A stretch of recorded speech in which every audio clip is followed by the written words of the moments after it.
Hello everybody, I'm the Chronicler and today we're going to talk about one of the greatest conquerors of all time, Genghis Khan. Born in north-central Mongolia around 1162, Genghis Khan was originally named Temujin after a Tatar chieftain that his father Yesukhay had captured. Young Temujin was a member of Borjigin tribe and descendant of Habul Khan, who briefly united Mongols against the Jin dynasty of northern China in early 1100s. According to the secret history of the Mongols, Temujin was born with a blood clot in his hand, a sign in Mongol folklore that he was destined to become a great leader. His mother, Hoelun, taught him the grim reality of living in turbulent Mongol tribal society and the need for the alliances. When Temujin was 9, his father took him to live with the family of his future bride Borte. On the return trip home, Yesukhay encountered members of the rival Tatar tribe who invited him to a conciliatory meal where he was poisoned for the past transgressions against the Tatars. Upon hearing of his father's death, Temujin returned home to claim his position as a clan chief. However, the clan refused to recognize the young boy's leadership and ostracized his family of younger brothers and half-brothers to new refugee status. The pressure on the family was great, and in a dispute over the spoils of a hunting expedition, Temujin quarreled with and killed his half-brother Bekhter, confirming his position as the head of the family. At 16, Temujin married Borte, cementing the alliance between the Conqueror tribe and his own. Soon after, Borte was kidnapped by the rival Merkid tribe and given to a chieftain as a wife. Temujin was able to rescue her, and soon after she gave birth to her son Jochi. Though Borte's captivity with the Conqueror tribe cast doubt on Jochi's birth, Temujin accepted him as his own. With Borte, Temujin had 4 sons and many other children with other wives, as was Mongolian custom. However, only his male children with Borte qualified for the succession in the family. When Temujin was about 20, he was captured in a raid by former family allies and temporarily enslaved. He escaped with the help of a sympathetic captor and joined his brothers and several other clansmen to form a fighting unit. Temujin began his slow ascent to power by building a large army of more than 20,000 men. He set out to destroy traditional divisions among the various tribes and unite the Mongols under his rule. Through a combination of outstanding military tactics and merciless brutality, Temujin avenged his father's murder by decimating the Tatar army and ordered the killing of every Tatar male who was more than approximately 3 feet tall. Temujin's Mongols then defeated the Taichud using a series of massive cavalry attacks, including having all of the Taichud chiefs boiled alive. By 1206, Temujin had also defeated the powerful Naiman tribe, thus giving him control of central and eastern Mongolia. The early success of Mongol army owed much to the brilliant military tactics of Genghis Khan as well as his understanding of his enemy's motivations. He employed an extensive spy network and was quick to adopt new technologies from his enemies. The well-trained Mongol army of 80,000 fighters coordinated their advance with a sophisticated signaling system of smoke and burning torches. Large drums sounded commands to charge, and further orders were conveyed with flag signals. Every soldier was fully equipped with a bow, arrows, a shield, a dagger, and a lasso. He also carried large saddlebags for food, tools, and spare clothes. The saddlebag was waterproof and could be inflated to serve as a life preserver when crossing deep and swift-moving rivers. Cavalrymen carried a small sword, javelins, body armor, a battle axe or mace, and a lance with a hook to pull enemies off of their horses. The Mongols were devastating in their attacks. Because they could maneuver a galloping horse using only their legs, their hands were free to shoot arrows. The entire army was followed by a well-organized supply system of ox carts carrying food for soldiers and beasts alike, as well as a military equipment, shamans for spiritual and medical aid, and officials to catalog the booty. Following the victories over the rival Mongol tribes, other tribal leaders agreed to peace and bestowed on Temujin the title of Genghis Khan, which means universal ruler.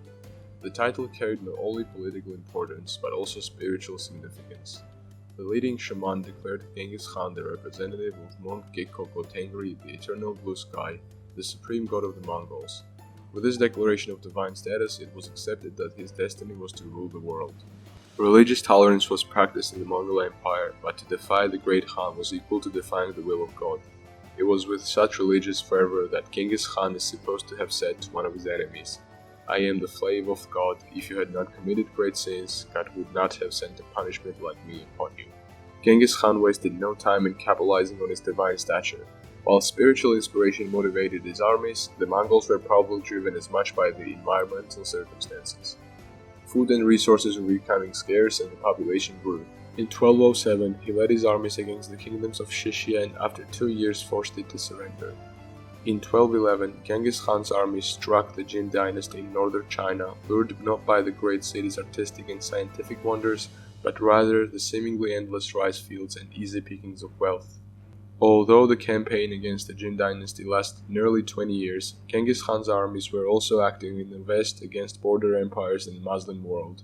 Initially, Genghis Khan used diplomacy to establish trade relations with the Khwarizm dynasty, a Turkish-dominated empire that included Turkestan, Persia, and Afghanistan. But the Mongol diplomatic mission was attacked by the governor of Otrar, who possibly believed that the caravan was a cover for a spy mission. When Genghis Khan heard of this affront, he demanded the governor be extradited to him and sent a diplomat to retrieve him. Shah Muhammad, the leader of the Khwarizm dynasty, not only refused the demand, but in defiance sent back the head of the Mongol diplomat.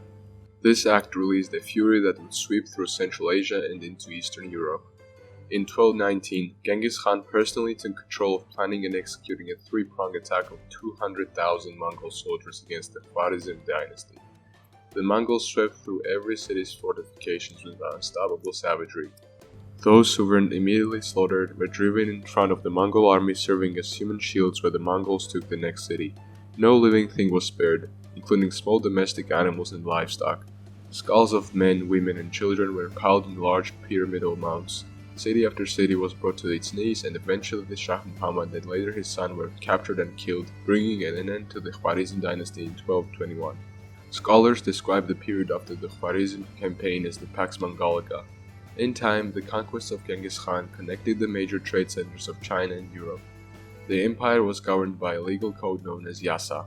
Developed by Genghis Khan, the code was based on the Mongol common law but contained edicts that prohibited blood feuds, adultery, theft, and bearing false witness. Also included were laws that reflected Mongol respect for the environment, such as forbidding bathing in rivers and streams and orders for any soldier following another to pick up anything that the first soldier dropped.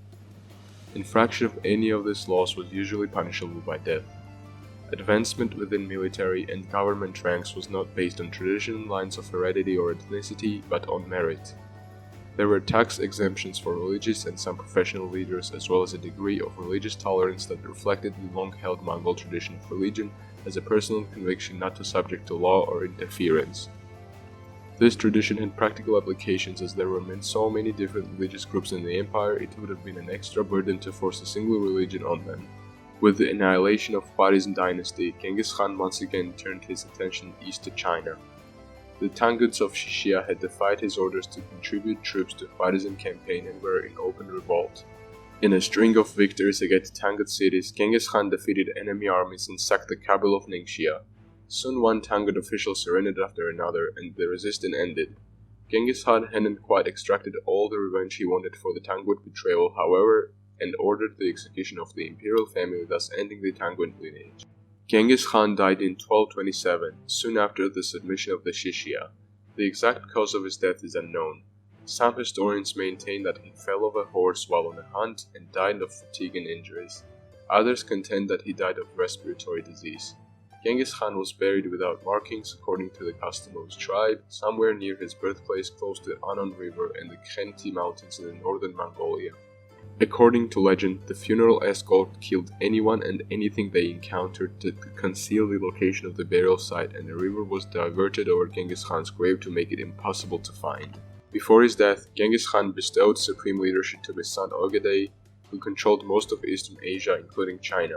The rest of the empire was divided among his other sons. Chagatai took over the Central Asia and northern Iran. Tolui, being the youngest, received a small territory near the Mongol homeland, and Jochi, who was killed before Genghis Khan's death. Jochi and his son Batu took control of modern Russia and formed the Golden Horde. The empire's expansion continued and reached its peak under Ogedei Khan's leadership. Mongol armies eventually invaded Persia, the Song dynasty in northern China, and Balkans. Just when the Mongol armies had reached the gates of Vienna, Austria leading commander Batu got word of the great Khan Ogedei's death and was called back to Mongolia. Subsequently, the campaign lost momentum, marking the Mongols' farthest invasion into Europe. Among the many descendants of Genghis Khan is Kublai Khan, who was the son of Tolui, Genghis Khan's youngest son. At a young age, Kublai had a strong interest in Chinese civilization and throughout his life did much to incorporate Chinese customs and culture into Mongol rule. Kublai rose to prominence in 1251 when his eldest son Monge became Khan of the Mongol Empire and placed him as a governor of the southern territories. Kublai distinguished himself by increasing agricultural production and expanding Mongol territory. After Monge's death, Kublai and his other brother Arikboke fought for control of the empire. After 3 years of intertribal warfare, Kublai was victorious and he was made Great Khan and Emperor of the Yuan dynasty of China. Thank you all very much for watching. If you enjoyed the video, please leave a like and subscribe to my channel to not miss any future content.